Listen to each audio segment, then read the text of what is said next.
Good evening. Welcome to Midweek Connection. As always, John Scott here, and I'm grateful to be with all of you. Thankful for each one of you.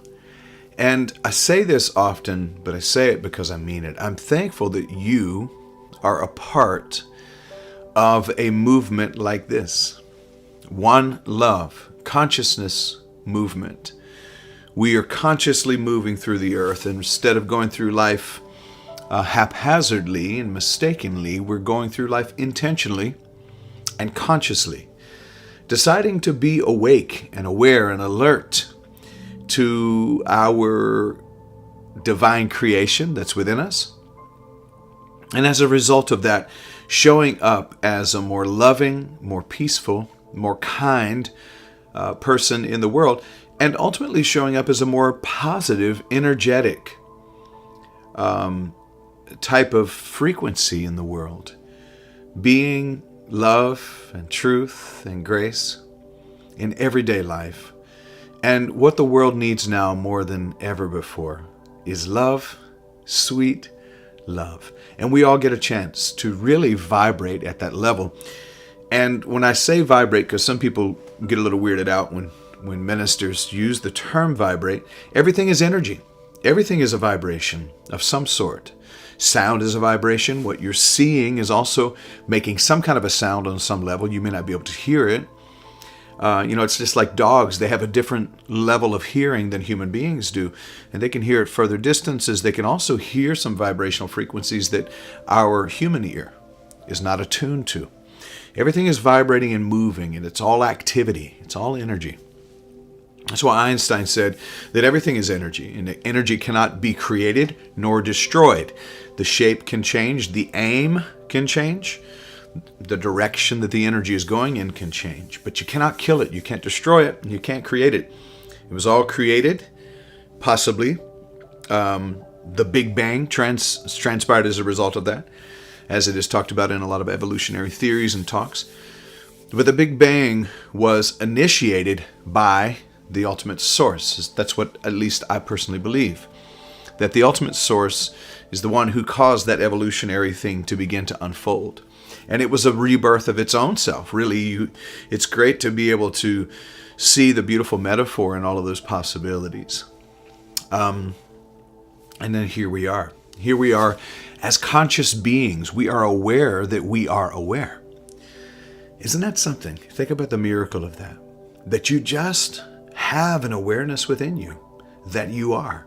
This is why the most important thing for us as individuals is to recognize our I am, because your I am is always more powerful than anyone else's you are. When somebody says you are something, they try to pigeonhole you or press you to a particular mold. No one's you are is more powerful than your I am. And so one of the things that I think we are attempting to do with One Love Consciousness Movement is to become completely and totally conscious of how connected we are in this loving awareness, and that we learn how to be an even bigger, stronger, more powerful, expanded experience of love. I know that's my goal, is to be as loving as I possibly can be. And as Ram Dass, one of my teachers, would say, anything in me that is not love, that's my work to do in life.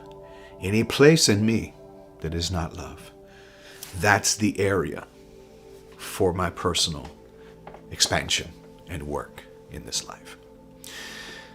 I want to speak to a couple of different things this evening. Some of it will be a little unorthodox for me. Let me give a disclaimer right up front that I am not typically political. I don't really care for politics. It's an illusion. It's a game to me. It's not really real. It's a system that we've agreed upon, and a system that the United States of America at least has run on for over 200 years. It's certainly being challenged now. Every single system of our world is being challenged now.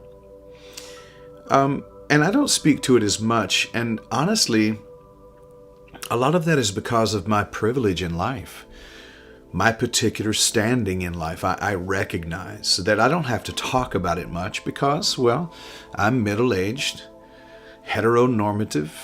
Now, from my friend Vicky, she would say normal may not be a word for you, but for the most part, I am in the majority of a white, straight, heterosexual male in the United States. And so for me, it's easier to say I don't want to be involved in the political climate. But for the most part, my main reason for it is because I believe in a higher way, and I don't want to get caught in the illusion that is politics. So I try to navigate those waters very carefully. I also know that even though I have particular opinions, I also have a particular platform. So I'm very careful about what I say and when I say it when it comes to politics, because I know that people I'm connected to are on both sides of this. The odds are there's one side in particular that is more attracted to this kind of message, but I also don't want to think, and I'm not naive enough to think, that there may not be a person or two who are connected to this message that are of, we'll just say it, of the red party, of the Republican Party. And I also don't want to ever disenfranchise anyone from that side of politics. With that being said, if you ask my opinion, and some have lately, and that I'm answering the question because the opinion has been asked. If you ask my opinion about which Republican I would personally vote for in this election or any election in recent days, I wouldn't be able to name one. I mean, it may be at least Liz Cheney, although policy-wise I think we would part ways. Because there are just certain things in the political climate of the right, particular right wing. And by the way, it's interesting that our logo as a country is an eagle. And I don't know if you know this or not, but an eagle, in order for it to fly straight and effectively, it needs both a right and a left wing. Okay, so they're both necessary in their own way. I stay away from the political climate because, again, I don't want to be someone who bashes candidates or bashes particular parties. But could I support the current MAGA Republican Party? Absolutely not. Not with any part of my being. And I wish I could say that it wasn't that emphatic, that direct. But it is. I haven't been given an option, honestly. I'm not a big Joe Biden fan. I haven't been, really, the whole time. I think he's a career politician who's, in my personal opinion, has done as good of a job as someone could do with the condition of things when he took it on. He and Kamala Harris both. Am I concerned about the most recent thing with the debate? Yes. Again, this part of this gathering this evening, you can mute it, you can walk away from it, you can say you don't like it. This is just me sharing opinions, okay? And I do wish that we could see a change. I wish that both of our candidates, honestly, I wish we could sort of trade them in on newer models. Certainly trade Trump in just simply because somebody asked me, when do you think Trump is lying? And my response would be when his mouth is moving. It really would be. Even though I recognize that Donald is just as much an expression or a part of the image of the divine as you or I are. And I do love him, but I strongly dislike him. I think he's chosen to be a dictator. I think he has chosen to be a greedy, angry, spiteful, childish, violent, immoral individual. He's chosen that pathway. And I'm honestly still shocked that so many can't see that. Either that or choose not to. I don't know which one it is. But there's no way that I could, in any good conscience, ever vote for Donald Trump or people who support him. I just wouldn't be able to. And I'm okay with that. Whether you are or not, as someone who's tuned in, is entirely up to you. But there's no way that I could. This Project 2025 thing is really, in many ways, disturbing. And again, I'm going back to my premise, my foundation, is that I know that all of this is a game, okay? From a 3D world standpoint, though, a world that my wife has to live in, that my children have to live in, and I have a couple of children who lean toward queer and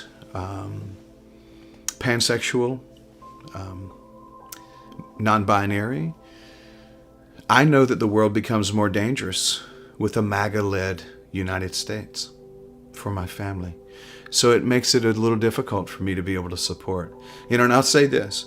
I would never encourage as a minister for you to vote blue or red. That's your choice, and it's your civic duty, or at least your civic right. It's your privilege. Not your duty, but it is your civic privilege. So I would never try to leverage my position or platform in a particular direction. But I will say this. People who are willing to put my gay and lesbian friends, women, people of color into a lesser category, are willing to put them in danger, they're not going to get my vote.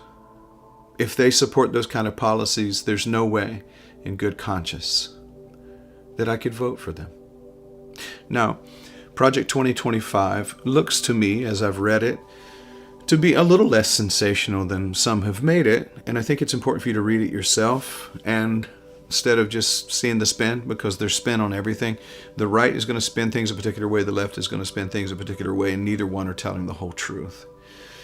But if you read it for yourself, it's not surprising to me. I was raised, actually, and this is what's interesting for people who say it doesn't mean anything or that the Democrats are making it up. You haven't done your research, because I know for a fact that I was raised with Christian nationalism as a part of our training. We talked about raising up the army of God. We talked about being soldiers in the army of the Lord. We actually were raised to believe that this is a Christian nation, and it was founded on godly Christian principles by godly Christian forefathers. And that's just not historically accurate, but it worked for the agenda. And when Jerry Falwell and his group of white conservative Christian preachers started what they called the moral majority, they began to really push this agenda. And that agenda does not include equality for gay and lesbian people. And I have wonderful friends, people I consider to be family, who are gay and lesbian. It doesn't have equality for my wife and my daughters or other women. It doesn't have written into it the equal rights of all people. It just doesn't. And it really has a big-time conservative Christian bend, not a Jesus bend, mind you, because Christian nationalism is not a creation of Jesus Christ. It's not. Jesus, for those of you who claim to be Christians, Jesus never calls himself American. God is not an American.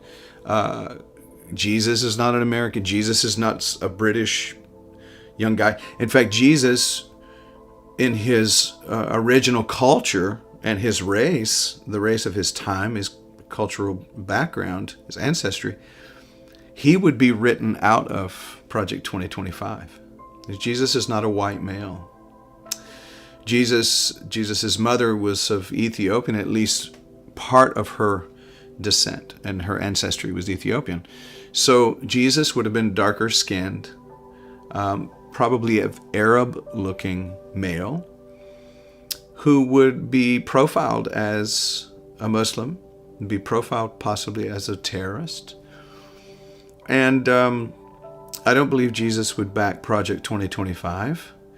I do believe that Jesus was much more liberal than any of the Christians who are currently in charge and in power in this country.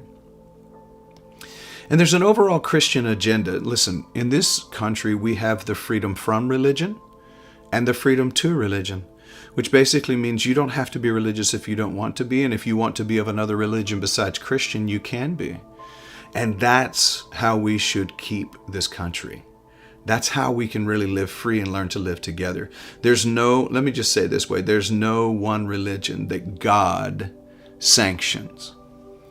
Religions are a creation of human beings, including Christianity, trying to figure out a way to manage the unmanageable and label the one that's beyond label. But Christian nationalism started years and years ago. I was being trained, and I'll just say it, brainwashed. Maybe not directly by my parents, but the osmosis of the world I was in. I was being trained to be a part of the army of the Lord. And so it doesn't surprise me, because I was groomed to have swallowed hook, line, and sinker a Project 2025 and a powerful Christian leader like Donald Trump, who doesn't resemble Jesus Christ's bootstraps or sandal straps. So that's what I wanted to say about that, because the message this evening that I'm finally getting to after this long, drawn-out rant maybe, the message this evening is falling apart or falling into place. And I'll move through this fairly quick. In the midst of our transformation that's going on right now, in the midst of our transition and transformation that's happening, remind ourselves, at First Unity Spiritual Campus, we've talked about not being in trouble, but being in transition, which is a phrase from my papa, Bishop Carlton Pearson, who said for years that we're not in trouble, we're in transition. And we still are in a transitional season as a people, as a country, as a movement. Us, One Love, First Unity Spiritual Campus, New Thought thinkers and believers, are still in transition. And on this transformation journey, it gets tough. And it can feel like everything's falling apart. It can feel like that everything is being obliterated, destroyed, and falling around you. And that can be extremely troubling. Even though we're not in trouble, we're in transition. Transition can feel troubling. But trust me, it's going to make you stronger. It's going to make you better. As I mentioned this last Sunday when we talked about how you're smelling, the fiery trial that you're facing was not meant to kill you. It was meant to further reveal you. It wasn't meant to destroy you. It was actually meant to burn off whatever is not you. It's not here to get rid of you or to cause you death or to take your life and your purpose from you. It's actually here to reveal your purpose. It's here to really purify the gold that you are. So every hurdle that we face is a step towards our biggest and best version and vision of our own self. A high jumper in the Olympics learns early on that in order to jump the highest, you must get the lowest. So you'll see people who are leapers and they do the long jump in Olympics. You'll see that they learn how to really get low. In that final push, they get real low so that they can launch forward and get a high jump in. This transformation and metamorphosis is not easy, but it is required for us to evolve, for us to really unfold our truly authentic and most powerful self. It's necessary, transformation and metamorphosis, though it is uncomfortable. It's really leading you toward your greatest good. Change, although it's the most consistent thing in this life, it seems to be scary. And I get that. I get that change feels scary, even though the odd thing is that change is the only constant we have in this life. It still feels a little bit scary because it feels uncomfortable. You start to get outside of the comfort zone. It means that you'll have to step outside of your comfort zone to try something new. But if you don't do anything different, then nothing different will happen. In order for you to have a different response and a different reaction from the universe, there must be a different action on your part. We cannot solve the problem we're experiencing or the challenges we're experiencing with the same consciousness that created the problem. There must be a transcending, a rising above it in order to shift and to change it. And that's why I'm saying, even with the illusion of the politics around us, all of the arguments and the divisiveness and all of this, the things that are going on, all of that's transpiring is asking us to come up higher. So even though from a philosophical and a merely 3D standpoint, we may feel lost, we may feel like the world is falling, I've heard from friends, and the reason I brought it up is because I've had friends calling and saying, listen, I know that ultimately I belong to God, and I know that ultimately I'm an eternal being, but right now I'm kind of wigging out psychologically and physically. And I hear that. And that's why I wanted to respond to this. But we still have to know that when we're stepping out of the comfort zone is the way we get a momentum. It's the way we shift. It's the way we experience change. So let's work with not being afraid of change, but embrace change, because in embracing change, we embrace all of the possibilities that the change will bring.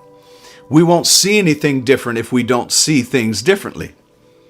You never know what amazing things could be waiting for you on the other side of your comfort zone. And I'll say it this way, a comfort zone may be beautiful, it may be a glorious place, but it's not the place where anything ever grows. A comfort zone may be a beautiful place, but nothing grows there. In fact, your growth starts at the end of your comfort zone, because growth is not the energy of comfort. Sleep is.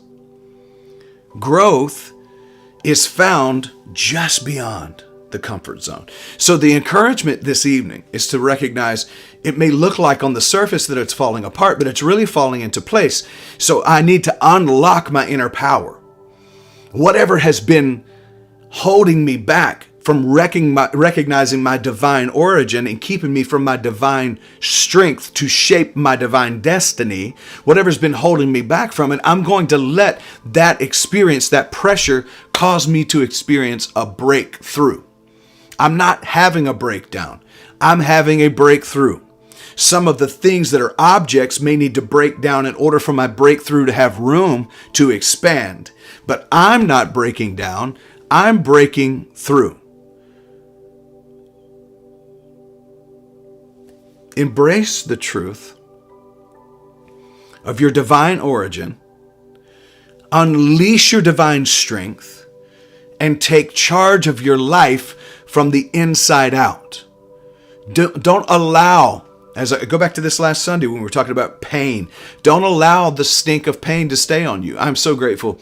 Pastor D.E. Paucus really inspired a big portion of this messaging for me over this last few weeks. And one of the powerful things that he shares about the stink of pain and the stench of bitterness and not nursing it, cursing it, or rehearsing it, but watching God reverse it. These are powerful principles that will help us to move on toward or down the pathway toward our destiny. When we embrace the truth of our divine origin and our divine strength, we embrace that truth fully and we take charge of our life. And when I say that, take charge of your emotions, your feelings, and your thoughts. Manage your life or you'll be mismanaged by the external life. Stand up for yourself and claim the good that you're worthy of. Let your voice be heard. Let your divine voice from the inside speak peace to you even in the midst of your storm. You have the power within you to create your own pathway, to blaze your own trail, to make the road straight. In fact, this should be a part of our declaration that the angels of the universe go before me every day to make the path straight for me and to open up every gate that's been locked to me and to unlock every door that has been locked in my face. Because it's not falling apart. It's falling into place. Destiny, I want you to take this with you this evening.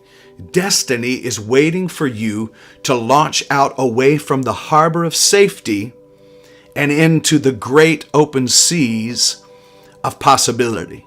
I'm going to say that one more time. Destiny is waiting for you to launch out away from the harbor of safety. Ships are meant to only be in the harbor so that they can refuel and bring more supplies on board.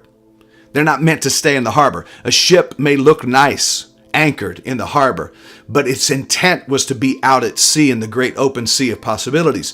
So destiny, your destiny, is waiting in the great open seas, not in the safety of the harbor.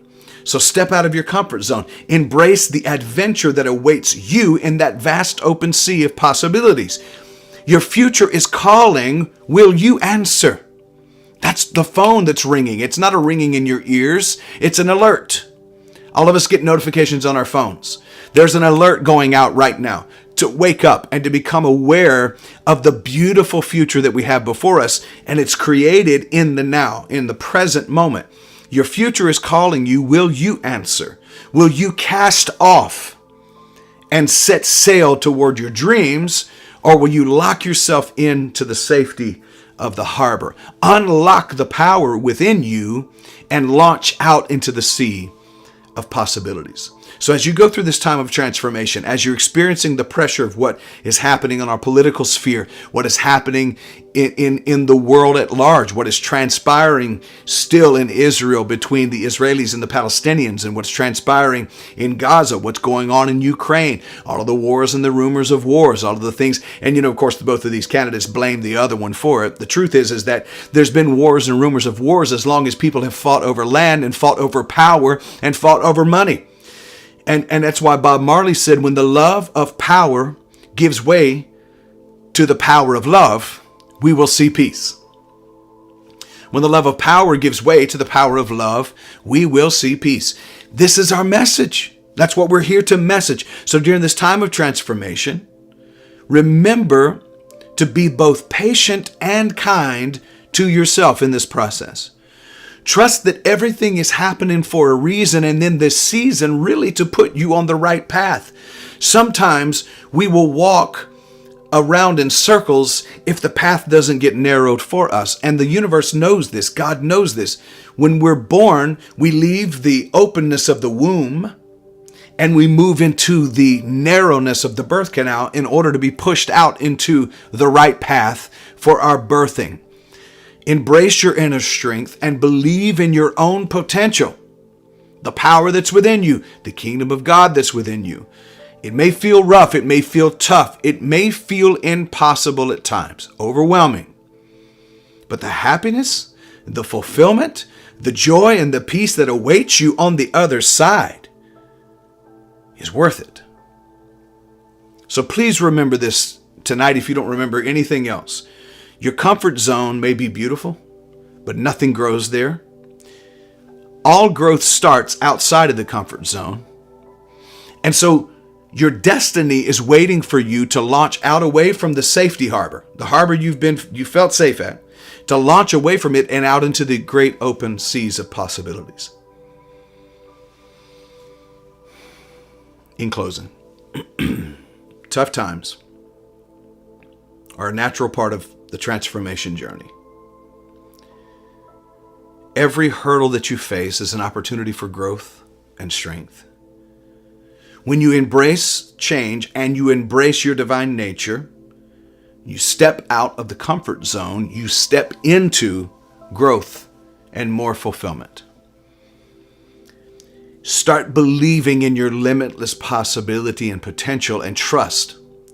Trust. This is what faith is. Trust the source. Give ultimate trust to the source that everything is happening for a reason and in a season and for my greatest good. It's not happening to me, it's happening for me. Somebody declare that. It's not happening to me, it's happening for me. And then your ultimate happiness and fulfillment awaits on the other side of that tough time. However, you can declare happiness even in the midst of your tough time. This is probably why St. Paul said, in everything give thanks. Because in the midst of that, you can begin to declare your end from the beginning. You can stand at the start and stare at the end. You can engage that Alpha and Omega feature of the divine nature that is within you. So, my friends, please know, it may look like on the surface that it's falling apart, but it's really just falling into place. In this country, it's time for us to make the decision. We are being asked to make the decision of whether or not we will continue as a democratic republic or will end this long run. That's going to be our choice. And I really think that most of the people here in this United States of America want to continue to be a free nation and even more free than we have been. I believe that most of us want to be a part of a democratic constitutional republic and really endeavor to go for what it says, liberty and justice for all. I believe our declaration over this country is finally in many ways coming to full fruition, and there are some people who are people of privilege who can't stand that. It threatens their position. But I believe there's enough of us who believe in this for us to continue forward and to continue this great experiment called the United States of America. And if not, okay, whatever's next. Can you imagine what many of the forefathers and those who came over from Europe were thinking when they pulled up all stops? They packed everything in their country of origin and said, we're out. We're going to do something new and fresh. Imagine how scary that was, but imagine how brave it also was. We're just fine. We may go through the valley of the shadow of death, but we don't have to fear evil, for the ultimate source is with us. With us all, by the way, not against someone else. God doesn't need an army. If your God needs an army, then your God is too small. God's not raising up an army. Only a military leader needs an army. God's not a military leader. So anybody who tells you to join the army of God, it has nothing to do with God. God is not a warmonger. God doesn't need an army. The God that I know, the source that I know, could snap a finger and it all end. That kind of an entity doesn't need an army. And whoever's trying to raise one up, they're not raising it for the source. They're raising it for themselves or for someone else who's going to serve their particular agenda. So as we leave this evening, I hope that I have gained some friends, hopefully not lost any friends. If you disagree with a lot of the statements that I've made, I've told you before, I invite you to do that. Disagree with it, challenge it, investigate it. Go and look for yourself inside of you what might work for you. But just know that it's important to me that the people that I know and love who feel threatened by this particular situation right now, that they at least know they have a safe place with me. So if you don't like what I've said, that's fine. You can write me off if that's what you want to do. Listen, I'm not going to write you off. I won't do that. If you draw a circle to push me out, you just know that John is a circle drawer who knows how to draw a bigger circle to pull you in, whether you want to be in the circle or not. There's nothing forced there. I just refuse to see you outside of the circle. But I need to speak up for my wife and for my daughters. I need to speak up for my gay and lesbian, transgender brothers and sisters who I love very much.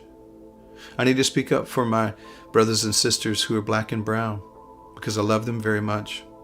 And if that's not something that you can stand, okay, I get it. But it's something that I feel compelled to do. It's not falling apart. It's falling into place.